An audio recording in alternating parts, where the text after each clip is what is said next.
আল্লাহ পাক রব্বুল আলামিন তার হাবিবকে দাওয়াত দিয়ে তার আরশে নিয়ে গিয়েছিলেন। মনে আছে না আপনাদের? সেই সফরকে যেন কি বলে? মেরাজের সফর। মূলত আল্লাহ পাক তার রাসূলকে মেরাজে নিয়েছেন এখানে দুইটা সফর। একটা হলো জমিনের সফর, আর একটা হলো ঊর্ধ্ব জগতের সফর। জমিনের সফর এটা হলো ইসরা। সুবহানাল্লাযী আসরা বিআবদিহি লাইলাম মিনাল মাসজিদিল হারাম ইলাল মাসজিদিল আকসা। আল্লাহ পাকের কোরআনে এটা বর্ণনা আছে যে মসজিদে বাইতুল্লাহ থেকে বাইতুল মাকদিস পর্যন্ত আল্লাহ পাক তার রাসূলকে রাতের কিছু অংশ সফর করেছেন। এরপরে বাইতুল মুকাদ্দাস থেকে বাইতুল মাকদিস থেকে উপরের দিকে গেছেন। কত উপরে? আল্লাহ পাকের আরশ। আল্লাহ পাকের আরশ, আল্লাহ পাকের কত কাছাকাছি ছিলেন তখন নবীজি? এক বর্ণনায় এসেছে, কোরআন শরীফের মধ্যে তো আছে, ফাদানা ফাতাদাল্লা ফাকানা কাবা কাউসাইনি আও আদনা। কোরআন শরীফের মধ্যে এটা আছে। বর্ণনায় এসেছে যে রব তার কুদরতের হাত তার প্রিয় হাবিবের কাঁধের উপরে রেখে গল্প করেছে। আল্লাহ বলেন কি? আল্লাহ পাক রব্বুল আলামিন তার প্রিয় হাবিবের সাথে কথা বলেছেন, লম্বা কথা হয়েছে। এই সফরে যাওয়ার বর্ণনাটা আপনাদেরকে শুনাইলে তখন আমার রাসূলের প্রতি যে পরিমাণে প্রেম ভালোবাসা আছে এটা অনেক গুণে বেড়ে যাবে। দেখেন, আল্লাহ পাক তার প্রিয় হাবিবকে দাওয়াত দিয়েছেন, তো মেহমানকে আগায় নেওয়ার জন্য, ইস্তেকবালের জন্য পাঠিয়েছেন তাকে? ফেরেশতা কুল শিরোমণি জিবরাইল আমিনকে। আল্লাহ দাওয়াত করলেন তার হাবিবকে। আল্লাহ পাক রাস্তা দেখায় দিলেন, নবীজি একা যেতে পারতেন না। কথা বলেন, যেতে পারতেন না। আল্লাহ পাক তা করেননি, রাহমত পাঠিয়ে দিয়েছেন। এখান থেকে বোঝা গেল যে মেহমানকে রিসিভ করা এটা সুন্নত। নবীগণের তো সুন্নত, আল্লাহর সুন্নত। আল্লাহ পাক তার হাবিবকে মেহমানকে রিসিভ করেছেন। রিসিভ করার জন্য কারে পাঠাইছেন? ফেরেশতা কুলের শিরোমণি। ফেরেশতা কুলের শিরোমণি জিবরাইল আমিনকে পাঠিয়েছেন। জিবরাইল আমিন কোথায় গেছেন? নবীজিকে রিসিভ করার জন্য। কি আপনাদের মতো কি বলে গ্রীষ্মার হয়ে গেছেন? না না, একেবারে নবীজির স্বয়ং কক্ষে চলে গেছেন। নবীজি যে রুমে ঘুমিয়েছিলেন সেই রুমে জিবরাইল আমিন ঢুকে বসেন। এরপরে নবীজিকে ঘুম থেকে জাগালেন। জাগালের পদ্ধতি কি ছিল? এটা অনেক রকমের বর্ণনা আছে। কোন বর্ণনা শক্তিশালী, কোন বর্ণনা দুর্বল, কোন কোন বর্ণনায় এমন আছে শক্তিশালী না দুর্বল আমি তা বলবো না। জিবরাইল আমিন নিজের গাল মোবারক পয়গম্বরের পায়ের সাথে লাগায়। কেউ কেউ এ কথা বলেন, শক্তিশালী দুর্বল কোনটাই আমি বললাম। যেটাই হোক, জিবরাইল আমিন যে গেছেন এটা তো অনেক করতে পারে। জিবরাইল আমিন যারা পয়গম্বরকে ঘুম থেকে জাগালেন, জাগানোর পরে নবী ইসলামকে নিয়ে রওনা করলেন বাইতুল মুকাদ্দাসের দিকে। আল্লাহ পাক এদিকে করছেন কি? আজ আদম তা ঈসা, আদম আলাইহিস সালাম থেকে শুরু করে ঈসা পয়গম্বর পর্যন্ত যত নবী রাসূল আল্লাহ পাক দুনিয়াতে পাঠাইছিলেন, সমস্ত নবী এবং রাসূলদেরকে আল্লাহ পাক পাঠিয়ে দিলেন, আপনারা সবাই বাইতুল মুকাদ্দাসে যান, আমার প্রিয় হাবিবকে রিসিপশন জানান। ইস্তেকবাল করে। আমাদের দাওয়াতের তাবলীগের ভিতরে ইস্তেকবাল ওয়ালি জামাত আছে না? আলহামদুলিল্লাহ, আলহামদুলিল্লাহ। মুহতারাম হাজিরিন, সমস্ত নবী রাসূলগণ বাইতুল মুকাদ্দাসে চলে আসতেন পয়গম্বরকে রিসিভ করার জন্য। মজার কথা হলো, বাইতুল মুকাদ্দাসে সমস্ত নবীগণ হাজির, আমাদের নবী আসতেছেন। জিবরাইল আমিন পয়গম্বরকে সাথে করে বাইতুল মুকাদ্দাসে ঢুকলেন। নবী ইসলাম দেখবেন সমস্ত নবীগণ এখানে আছে। জিবরাইল আমিন ডেকে বললেন, পয়গম্বর সমস্ত নবী রাসূল এখানে এসেছেন, এখন আপনি এখানে সালাত আদায় করতে হবে, নামাজ হবে। বলুন তো দেখি, আমাদের ইসলাম ধর্মে নামাজের এই পদ্ধতি কি মেরাজের আগে আসতে না পরে? মেরাজের রাত্রেই তো নামাজের সিস্টেম দিয়েছে, মেরাজের আগে তো। আর এই ঘটনাগুলি ঘটতেছে মেরাজের যাওয়ার মাত্র শুরুতেই। তাহলে নামাজের সিস্টেম, আজানের সিস্টেম তো তখন নাই। আজান তো এসেছে নামাজের উপরে, দীর্ঘদিন পর্যন্ত নামাজ হয়েছে। এরপরে যখন লোক বেড়ে গেছে, তখন লোক জমায়েতের প্রয়োজন হয়েছে, তখন আজানের প্রয়োজনীয়তা হয়েছে। সাহাবায়ে কেরামদেরকে নিয়ে নবীজি মানুষকে নামাজের জন্য জমায়েত করতে কোন পদ্ধতি অবলম্বন করা যায় এ নিয়ে মশওয়ারা করেছে। অনেক লম্বা বর্ণনা আছে, সময় লেগে যাবে। মক্কার হাজির জিবরাইল আমিন নবীজিকে বললেন, পয়গম্বর এখানে নামাজ আদায় হবে। তো ঠিক আছে, কেমনে? আজান? কাহা আজান আমি দেব। সুবহানাল্লাহ বলবেন কি? আজকে আজান মুয়াজ্জিন কে? জিবরাইল আমিন। জিবরাইল আমিন আজান দেওয়া শুরু করলেন।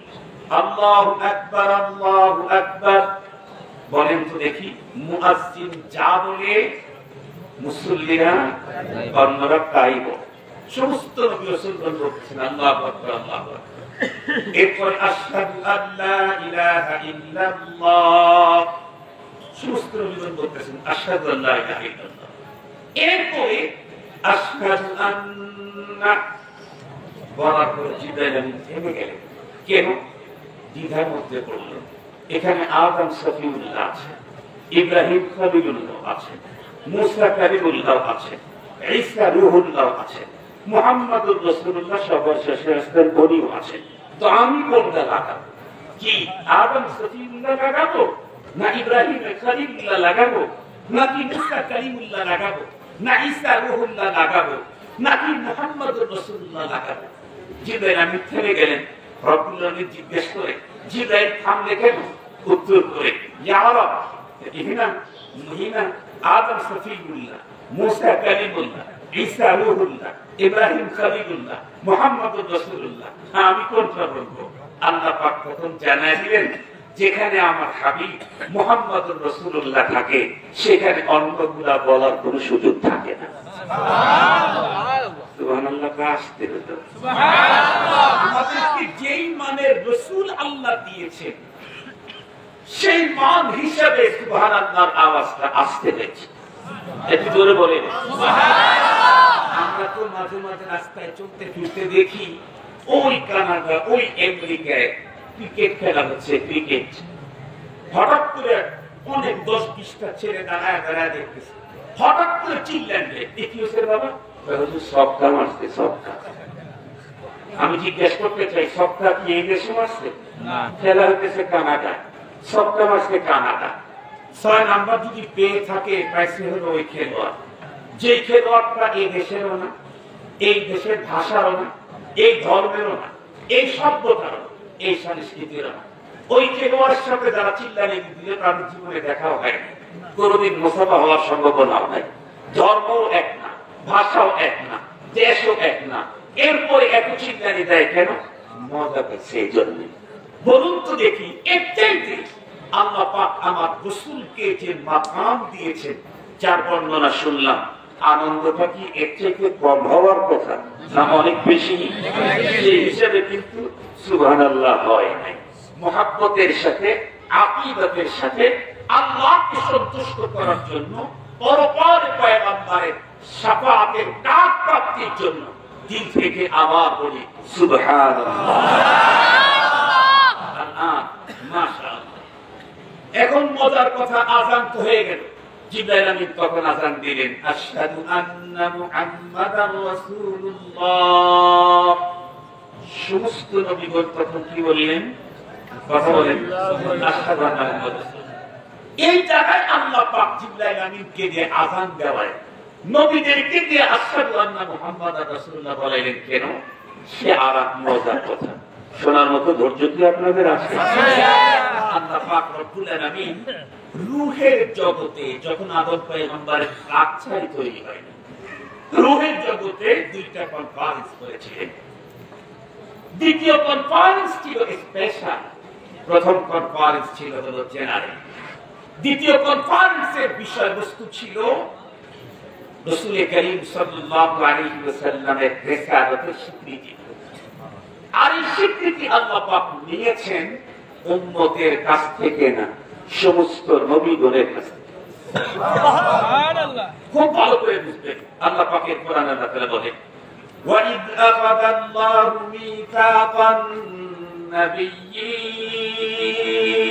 وَمَا آتَيْتُكُم مِّن كِتَابٍ وَحِكْمَةٍ ثُمَّ جَاءَكُمْ رَسُولٌ مُصَدِّقٌ لِمَا مَعَكُمْ لَتُؤْمِنُنَّ بِهِ وَلَتَنصُرُنَّهُ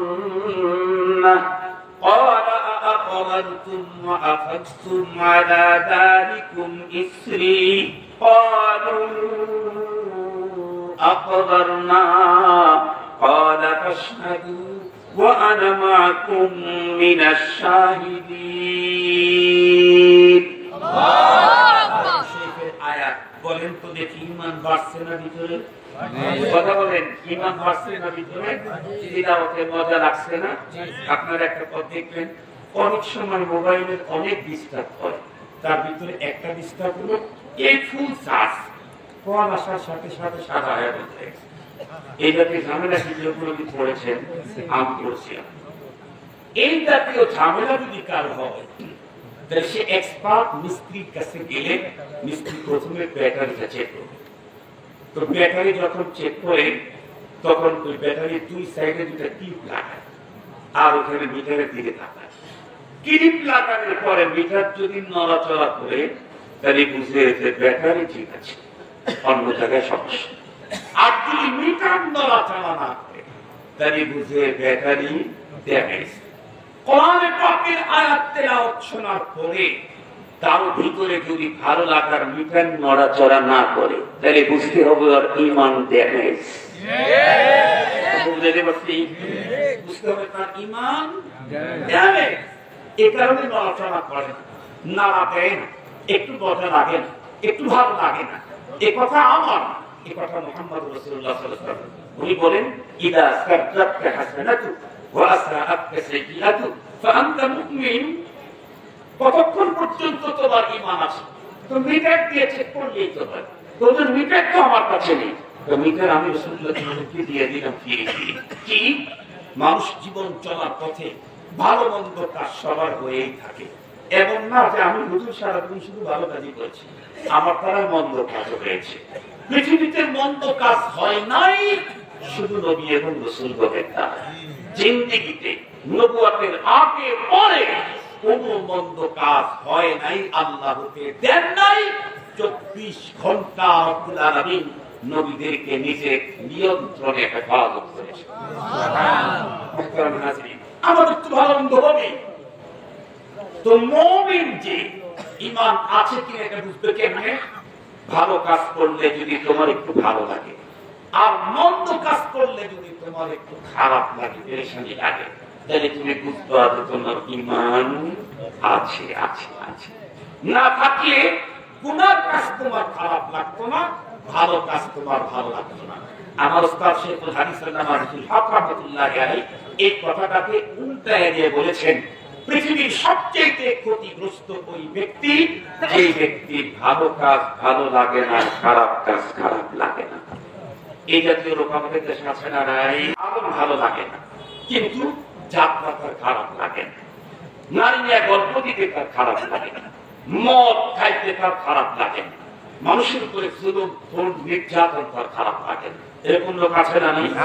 এর চাইতে ভয়ঙ্কর, এর চাইতে বড় ক্ষতিগ্রস্ত মানুষ আল্লাহ জমিনে আর পায় না। মুহতারাম হাজির, সেদিকে যেতে চাই।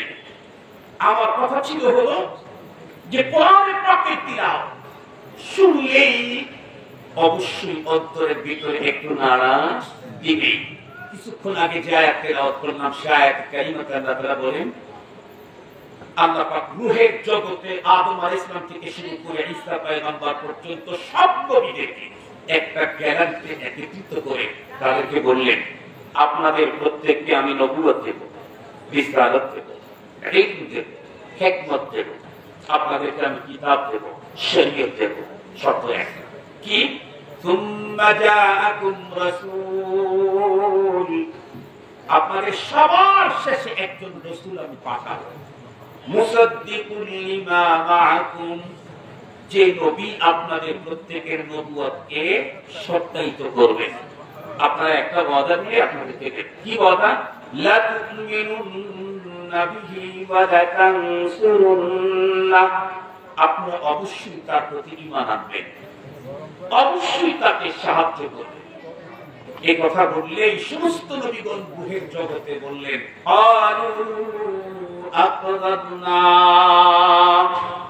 সমস্ত নবীগণ বললেন আল্লাহ আমরা আপনাকে প্রতিশ্রুতি দিলাম। এখন মজার কথা হলো প্রতিশ্রুতি দিলেন গুহের জগতে, কিন্তু যে নবীর প্রতি ঈমান আনার প্রতিশ্রুতি দিলেন সেই নবী পাঠাবেন সবার পরে। যিনি সবার পরে আসবেন তার প্রতি আগের লোক ঈমান আনবে কেন? ঈমান আনতে চাইলে তো তার পরে আসতে হবে, কথা বলেন না কেন? ঈমান আনতে চাইলে তার পরে আসতে হবে না? উনি এসে চলে গেলেন, আমি কি ওনার ওয়াজ শুনতে পাবো? আমি কি পরে আসি? আমি ওনার ওয়াজ শুনতে চাইলে ওনার পরে আসতে হবে। নবী যেটা পাঠাবেন সবার পরে, সব নবী চলে যাওয়ার পরে, এমনকি যেই নবী সবার শেষে আসতেন তারও 550-600 বছর পরে আসবেন এত পরে, তো তার উপরে ঈমান আনবে কেন? আল্লাহ পাক রব্বুল আলামিন নবীদের কাছ থেকে ওয়াদা নিয়ে রেখেছিলেন, সেই ওয়াদাটা পূরণ করার জন্য মেরাজের এই সফরে আল্লাহ সমস্ত নবীদেরকে বাইতুল মুকাদ্দাসে পাঠিয়ে দিলেন।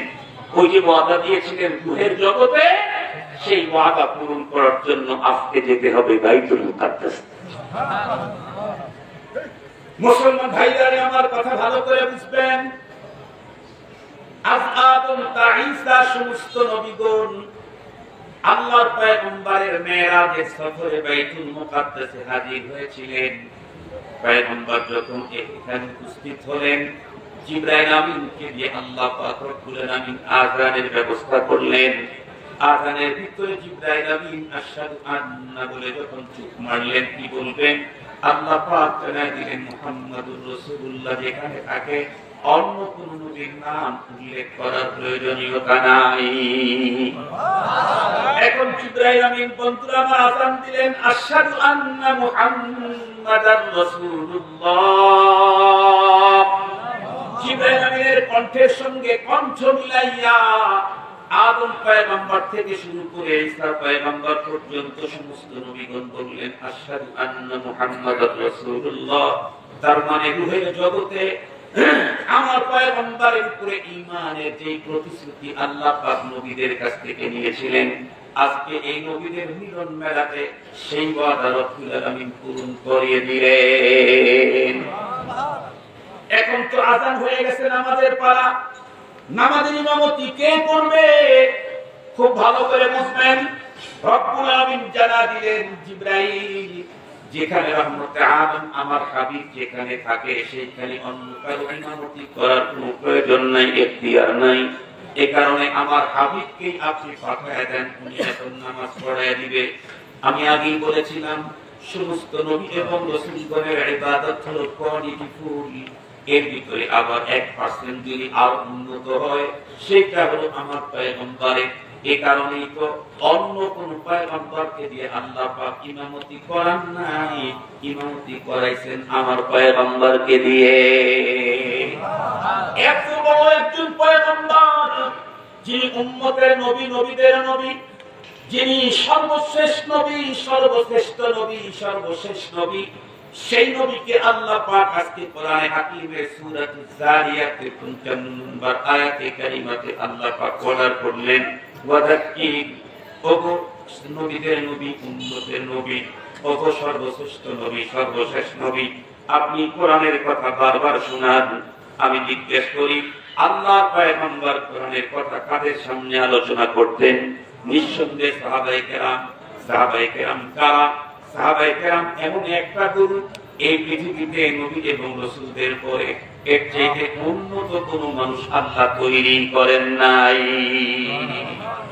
এই পৃথিবীতে নবীদের পরে পৃথিবীর সবচেয়ে শ্রেষ্ঠতম মানুষ মাসুম উস্তাদ কে মাহফুজ শাগির্দ हैं, वो है সাহাবায়ে কেরাম রাদিয়াল্লাহু তাআলা আনহুম আজমাইন। এই পৃথিবীতে সমস্ত নবীদের ভিতরে আমার পয়গম্বরের মর্যাদা যেমন, সমস্ত উম্মতের ভিতরে সিদ্দিক আকবরের মর্যাদা তেমন। সুবহানাল্লাহ বলবেন কি? সমস্ত নবীদের ভিতরে আমার নবীর মর্যাদা যেমন, সমস্ত উম্মতের ভিতরে সিদ্দিক আকবর রাদিয়াল্লাহু তাআলার মর্যাদা তেমন। সাহাবী কি জিনিস আল্লাহ আমি কয়টা বলবো আপনাদের খেদমতে। কোরআন আছে, হাদিস আছে, কোরআন হাদিস থেকে অল্প এক দুইটা করে বলি। এক নাম্বার, এখনই যেটা মনে আসছে সেটা আগে বলে ফেলি।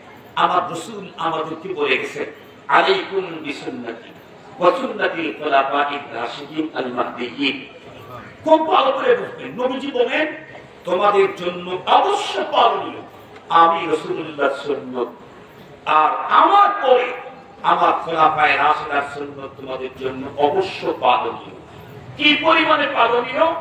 নবীজির সুন্নাত যেমন অবশ্য পালনীয়, নবীজির খোলাফায়ে রাশিদার সুন্নাত অবশ্য পালনীয়। তাহলে খোলাফায়ে রাশিদা কত বড় মাকামের মানুষ, যাদের ব্যাপারে কোরআনে হাকিমে সাহাবাদের ব্যাপারে লম্বা কথা এসেছে। আল্লাহ পাকের কোরআন আল্লাহ তাআলা বলেন, আমি সাহাবীদের অন্তরগুলোকে পরীক্ষা করে দেখেছি, আমি ওদের অন্তর পরীক্ষা নিয়েছি। উলাইকাল্লাযীনা ইমতাহানাল্লাহু কুলুবাহুম লিত-তাকওয়া। আল্লাহ পাক বলেন তাদের অন্তরের তাকওয়ার পরীক্ষা আমি নিয়েছি। পরীক্ষা নেওয়ার পরে কি রেজাল্ট দিয়েছেন? আল্লাহ বলেন রাদিয়াল্লাহু আনহুম ওয়া রাদু আন। আমি তাদের প্রত্যেকের উপরে রাজি আর খুশি হয়ে গেলাম। বিশ্বনবীর সাহাবী সাবিকিন আউয়ালিন মিনাল মুহাজিরিন ওয়াল আনসার যেই হোক না কেন, 11 নম্বর পারা দ্বিতীয় নম্বর পৃষ্ঠাতে আল্লাহ বলেন, আস-সাবিকুনাল আউয়ালুন মিনাল মুহাজিরিন ওয়াল আনসার ওয়াল্লাযীনা ইত্তাবাউহুম بإحسان رضي الله عنهم ورضوا عنه وأعد لهم جنات تجري تحتها الأنهار। বিশ্ব নবীর সাহাবী চাই তারা আনসার হোক আর মুহাজির হোক, আল্লাহ বলেন এদের প্রত্যেকের উপরে আমি রাজি। রব্বুল আলামিন যাদের উপরে রাজি হওয়ার ঘোষণা দিলেন, এই জাতীয় নুরানি কাফেলার কোন একজনের ব্যাপারে আওয়াজ করা বৈধতা পৃথিবীর কোন মুসলমানের থাকতে পারে না। রাসূল যাদের উপরে রাজি হওয়া ঘোষণা দিয়েছেন রবের পক্ষ থেকে, কোরআনে হাকিমে যাদের ব্যাপারে আল্লাহ পাকের সন্তুষ্টির ঘোষণা এসেছে, তাদের কাউকে খুঁজে খুঁজে বের করে তাদের ব্যাপারে কলম উঠানো, বক্তব্য দেওয়ার অধিকার, পারমিশন পৃথিবীর কোন মুসলমানের থাকতে পারে না, কোনো দিন না। মুহতারাম হাজিরিন, আল্লাহ পাক কি বললেন? আমি তাদের উপরে খুশি। তারপর তাদের জন্য কি উপঢৌকন? আল্লাহ বলেন আ'আদ্দা লাহুম জান্নাত, আমি তাদের জন্য বাগান বাড়ি রেডি করে রাখছি। সুবহানাল্লাহ। আমাদের দেশে এমপি বলেন, মন্ত্রী বলেন, মিনিস্টার বলেন, ব্রিগেডিয়ার লেফটেন্যান্ট কর্নেল জেনারেল বলেন, এদেশের ধনী কোটিপতি বলেন, এদেশের মিল কারখানার মালিক বলেন, ইন্ডাস্ট্রি গ্রুপ অফ ইন্ডাস্ট্রিজের মালিক বলেন, এদের প্রত্যেকেরই ম্যাক্সিমাম দেখবেন তাদের ঢাকা শহরে উন্নত বাড়ি আছে, লন্ডনে উন্নত বাড়ি আছে, এরপরও বাংলো আছে না নাই? কথা বলেন না কেন? ম্যাক্সিমাম গুলার বাংলো আছে। যতই পৃথিবীর উন্নত সিটি শহরে তার বাসা থাক, বাড়ি থাক, এরপরও গ্রামের ভিতরে একটা বাংলো, এটা খুব মজার জিনিস। মুহতারাম হাজিরিন, এই বাংলো খুব সুন্দর করে সাজানো গোছানো। বাংলাদেশে এই মানের বাংলো নেই, পৃথিবীর অন্যান্য কান্ট্রিতে আছে। আল্লাহ তাআলা আমাকে এই কাজের নিসবতে আল্লাহ পাক অনেক দেশে যাওয়ার তৌফিক দিয়েছেন। আল্লাহ শুকর, আল্লাহর মেহেরবানি। আমার মতো একজন সাধারণ মানুষ এই দিনের নিসবতে, দিনের কারণে, আর কোনো কারণ নাই, আর কোনো লেভেল নাই, আর কোনো যোগ্যতা নাই, আল্লাহর এবং আল্লাহর ধর্মের কিছু দালালি, এটাই হলো পরিচয়। আল্লাহর দালালি করি, আল্লাহর দ্বীনের দালালি করি। এই কারণে আল্লাহ তাআলা অনেক দেশ আল্লাহ তাআলা দেখাইছেন। আল্লাহ শুকর। তো আমাদের সবচেয়ে উন্নত সুন্দর পরিবেশ হলো আমাদের অ্যাসেম্বলি, আমাদের সংসদ ভবন। চতুর্দিকে পানি আছে না নাই? কথা বলেন, পানি আছে না নেই? চতুর্দিকে পানি। বাংলাদেশের সবচেয়ে রুচিশীল বড় মানুষ যারা দেশের আইন বানায়, তারা সেই যে ঘরে যায় আইন বানায়, সেই ঘরটা উন্নত সিস্টেম করে করা আছে। যদিও বাঙালি করে নাই, করছে আর একজনেরা, তাই না? এটা কি বাঙালি করছে নাকি? কথা বলেন না কেন? বাঙালি করলে হয়তো এতদিনে ভেঙে পড়তো। মোহতারাম হাজিরিন, ব্রিটিশ যেগুলি করে গেছে, ব্রিটিশ হিসাবে খারাপ, কিন্তু তাদের কিছু কাজ এখনো পর্যন্ত স্মৃতি হিসাবে আসে। আরো কিছু লোক করছে, তাদেরটাও আছে। আমরা যেগুলি করি উদ্বোধনের আগেই ভেঙে পড়ে। আরো বড় কারাবতী হলো, যেই জায়গায় ঘর থাকা দরকার সেখানে খুললেই দেখা যায় বাঁশ। কথা বলেন না কেন? তবে এই 2 নাম্বার 3 নাম্বার করে জীবনে কোনোদিন কোন মানুষের দুনিয়া আখিরাতে কোন জায়গায় শান্তি হয় না। এটা বুজুর্গি না যে যেখানে রথ থাকা দরকার ছিল সেখানে বাদ পাবেছে। তাহলে আমি কত বড় বুজুর্গ, আমার বুজুর্গির কারণে রথ পাশে রূপান্তরিত হয়েছে। এগুলি মোহতারাম হাজিরিন, চতুর্দিকে আছে অ্যাসেম্বলির পানি। বলুন তো এক চাইতে আরো কত সুন্দর হবে যে বাগান বাড়ির তলদেশ দিয়ে থাকবে প্রবাহমান নদী। চতুর্দিকে থাকলে যদি এত মজা হয়, যদি নিচ দিয়ে নহর চলতে থাকে সেটার মজা কত। আপনারা মনে হয় দেখেছেন অনলাইনে, এখন কিন্তু পৃথিবীর অনেক জায়গাতে ফ্লোর হচ্ছে, ঘরের ফ্লোর যে হচ্ছে এটা গ্লাস দিয়ে, আর ওর নিচে আছে নানা রকমের জলজ প্রাণী। এখানে আছে মাছ, এখানে আছে বিভিন্ন কীট, এখানে আছে সাপ, অনেক কিছু ভিতরে রেখে দিয়ে সুন্দর পানি দিয়ে ওর উপরে গ্লাস দিয়ে ফ্লোর করেছে। আপনি যখন ঘুমাবেন মনে হবে যে আপনার এই কি বলে পিঠের নিচ দিয়ে মাছ যাইতেছে, পায়ের ওখান দিয়ে মাছ আসতেছে, ওই দিয়ে এক রঙের, ওই দিক দিয়ে আর এক রঙের, কত মজাদার। এর চাইতে আরো উন্নত সিন আজকের পৃথিবীতে আছে। সেটি হলো উন্নত পরিবেশে নিজের আত্মা কাটাবার জন্য, টেনশন মুক্ত একটা লাখ কাটাবার জন্য সমুদ্রের অনেক ভিতরে গিয়ে ঘর তৈরি করা আছে। সমুদ্রের মৎস্যমন্ডলী, সমুদ্রের প্রাণী যারা আছে তাদের সহবতে, তাদের সংস্রবে, তাদের পাশে রাত্রি কাটাবার জন্য ভয়ঙ্কর ভয়ঙ্কর সমুদ্রের মাছ, বিভিন্ন পোকা এগুলি আসতেছে, কিন্তু আপনাকে আক্রমণ করতে পারবে না। ওই মানে শক্ত যেগুলি আঘাত করলে কখনোই ভাঙবে না, এই জাতীয় গ্লাস মার্কা জিনিস দিয়ে বানানো আছে। এখন বলেন তারপরেও তো ঝুঁকি আছে, ভিতরে ঢুকলে মনে হয় না জানি জেগে আসতেছে, অর্থে যদি আর একটা বড় আসে তিনি পুরাটাই তো খেয়ে ফেলতে পারে, আতঙ্ক আছে। কিন্তু কোরআন শরীফের ভিতরে বলে দিয়েছেন যে আমি আ'আদতু লাহুম জান্নাত তাজরি মিন তাহতিহাল আনহার। এটা শুধু পানি, যেখানে শুধু পানি ওইখানে তো মধু নেই, যেখানে মধু সেখানে শুধু মধু, সেখানে পানি নাই, যেখানে দুধ সেখানে দুধ, সেখানে পানি নাই।